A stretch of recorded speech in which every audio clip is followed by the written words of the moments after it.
I mean, I argue that we, as a global community, are systematically underestimating the amount of violence that is already connected to climate change because we are not fully taking into account how climate is acting on other drivers of instability, other contributors to violence, such as inequality, such as corruption, such as misinformation.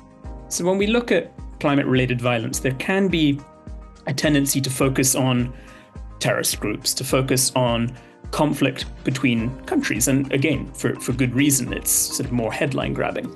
But the reality is that most of the climate-related violence that's affecting the tens, if not hundreds of millions of people globally, plays out at a much lower, much less sort of geopolitically important level, but one that is nevertheless no less punishing for those in the eye of the proverbial storm.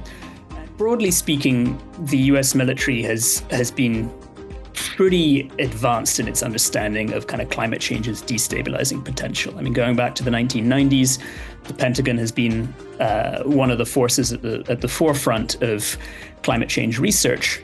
Climate or environmental phenomena had damaged or in some way affected up to 50% of all US military bases, et cetera, et cetera. In basically every single one of these chapters, and in every single one of them is a kind of ugly marriage of climate stresses and poor governance. I mean, scholars have very correctly pointed out that climate change is seldom, if ever, sufficient to trigger violence on its own.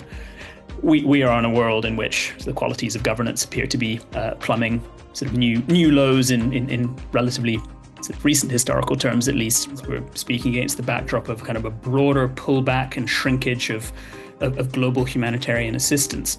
That's problematic in the extreme because there is some genuine hope. I mean, the broad picture, I take a step back for a moment and say that this book is not about climate change in general. This is mostly about the impact of climate change in the poorest, most vulnerable communities whose circumstances are unfortunately that bit worse and their prognosis that bit worse than kind of counterparts elsewhere in the world. I kind of end the book with a chapter centered on environmental peacebuilding. And to kind of simplify it grossly, environmental peacebuilding is the ways in which environment and climate levers can be harnessed to prevent, reduce, or recover from conflict. And it's a kind of newish field and one that's kind of attracting quite a lot of excitement in peacebuilding circles, in part because more traditional forms of peacebuilding are seen as increasingly not doing what was hoped of them. I've sometimes been quite surprised that there isn't more violence than there actually is, particularly when one considers how often sort of officialdom and how often circumstances are thrusting people against one another. And I guess my kind of relatively hopeful interpretation of that is that, yeah, with plenty of exceptions here or there, people really, really don't want to fight. And if they're kind of granted the tools and the mechanisms to prevent that, in most instances, they seize upon them.